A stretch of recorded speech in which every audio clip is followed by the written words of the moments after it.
guutumaa guututti afuurota hamootaa afuurota seexanootaa qaama keenya keessa jiran jireenya keenya irratti nu jeeqan akkasuma namoota irra buluudhaan maatii keenya irra buluudhaan waan garaa garaa irra buluudhaan jireenya keenya foonii fi lubbuu irratti kan nu jeeqan hundumaa qaama keenya keessa akkamittiin akka baasuu dandeenya qaama keenya qofa osoo hin taane namoota biroo keessa illee kan jiran qabeenya keenya irra kan jiran ijoollee keenya irra kan jiran maatii keenya irra kan jiran guutumaa guututti afuurota hamootaa afuura seexanaa afuura enexilaa burdaa jinni muccazarigaa addaanyi warqaa dalmootiin afuurota agaanintoota qilleensa irraaf lafarraa afuurota seexanota hundumaa akkamittiin akka barbadeessuu dandeenyu akkamittiin akka hidhuu dandeenyu fayyaa kan namne fayyaan keenya akkamitti akka nuu deebi'uu danda'u kadhannaa kanatti fayyadamuudhaan akkamittiin akka jireenya keessan afuuraaf lubbuu qajeelfachuu qabdan jechuudha kan waliin laallu guyyaa irraa kan hanga xumura sagantaa kiyyaatti yoo hordoftan bu'aa guddaa irraa argattu dabalataan hiriyoota keessan biraan sheer gochuudhaan gahaa warreen haaraa taatanii gara chaanaalii dhangaa lubbuu miidiyaatti dhuftan immoo sabiskiraayib gochuudhaan egaa yeroo yerootti wanta isiniif darbu sagalee waaqayyoo hordofaa baradhaan isiniin jedha egaa kallattumaan gara sagantaa keenyatti darbina guyyaa irraa kana egaa kadhannaa kana bifa barreeffamaan isinii qopheesse kana barumsa dhawaan ta'eef suuta jedheetiin utuun hin muddamin isinitti hima isiniifan dubbisa isin sirriitti dhaggeeffachuudhaan hordofuudhaan akka itti fayyadamtan isiniin jedha erga kadhannaa kana beektanii bartanii booddee immoo isteeppiin itti aanu jira afuurota hamootaa mo'achuudhaaf isas immoo waliin laalla har'aaf egaa gara sagantaa qopheeffanneetti darbina waaqayyoon dhuma keenya faanaa ta'u kadhannaan kuni kadhannaa araaraa kan ergamootaati jechuudha የቅዱሳን መላእክት የምልጃ ጸሎት ይላል kadhannaa araaraa kan ergamootaati jechuudha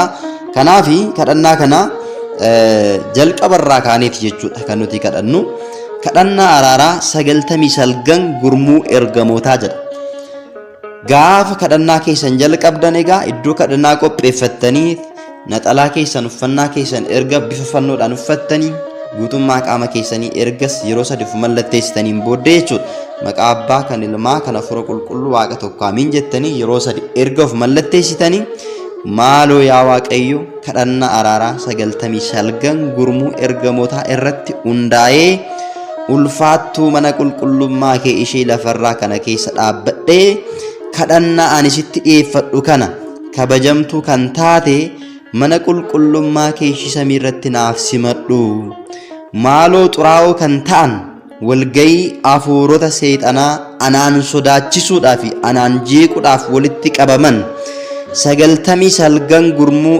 ergamootaan qaqqabanii afaan isaanii cufanii kan nama sodaachisu sagalee yaabbannoo jabaa sana isaanitti dhageessisaa badiinsa isaanitti haaroobsanii isaan irratti haaroobsan amiin kunis akka arjummaa keetitti malee akka balleessaa cubbuu kootti miti jedha asirraa jalqabdanii akkaataa kanaan kan kadhattan barumsa waan ta'eefan suuta jedheen isinitti hima jechuudha isin immoo kana qalbeeffattanii bilbila keessan irratti yoo barbaadan screenshot godhattanii fayyadamuu dandeessu booddee immoo akkamittiin bilbila keessan irratti akkaataa nama fayyadamaa jiru kanaan akka fayyadamtan yeroo biraatti isiniin qopheessa jechuudha ittaansuudhaan nuuf kadhadhaa balaqqeessa kan dibattan yaa 99 gurmuu ergamootaa waaqayyo arjummaa isaatiin akka nu eeguuf gargaarsa isaatiin akka nu daawwatuuf nuuf kadhadhaa nuufis dhaabbadhaa samiin nuuf kadhadhaa balaqqeessa kan uffattan yaa 99 gurmuu ergamootaa ibidda waaqummaa gadameessa ishee keessatti kan baatte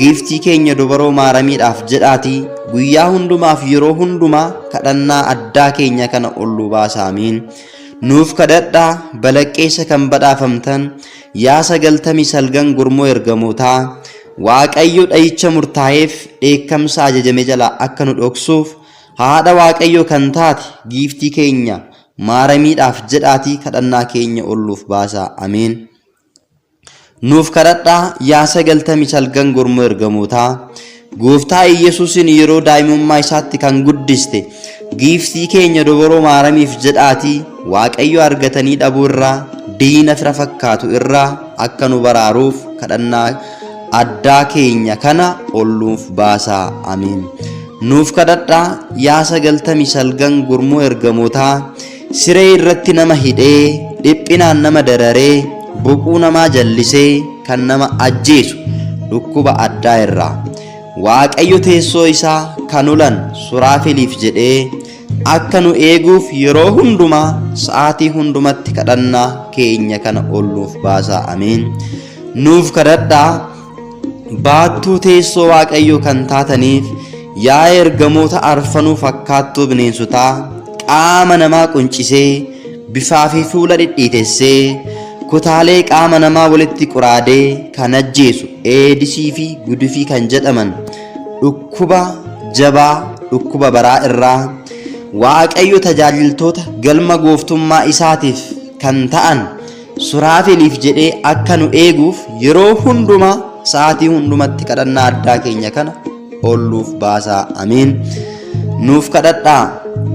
Jajjabeewwan Waaqayyo kan taatan yaa ergamoota arfanuu fakkaattuu bineensotaa kutaa qaama namaa falfaleef kukkutee qabannaa fi qaqqabannaa harkaa adeemtuu fi ijjannoo miilaa kan nama dadhabsiisu dhukkuba addaa irraa Waaqayyo akka nu oolchuuf qondaaltota ergamoota samiif jedhaatiin guyyaa hundumaaf sa'aatii hundumaa kadhannaa addaa keenya kana ol nuuf baasaa. Ameen.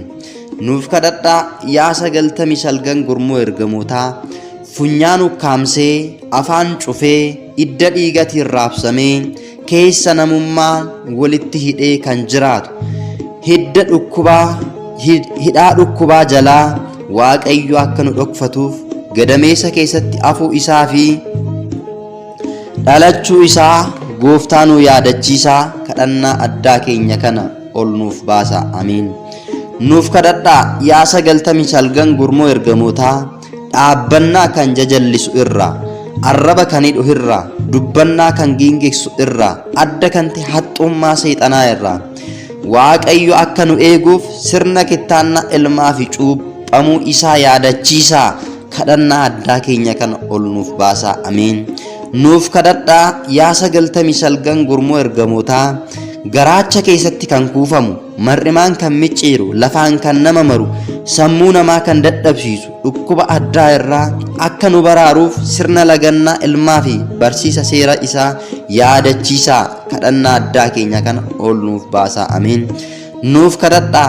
Yaa 99 gurmoo ergamootaa sammuu namaa naannessee kan nama fiigsisu irraa uffata nama baasisee kan nama qullaa fiigsisuu fi nama maraachuu irraa firaa fi aantee ofii kan nama jibbisiisu adda kan ta'e haxxummaa seexanaa irraa Waaqayyo akka nu eeguuf dhiphinaa fi gidiraa ilmaa dhiitamuu fi reebamuu isaa yaadachiisaa kadhannaa addaa keenya kana uumaa keenya duratti nuuf dhiyeessaa. Ameen.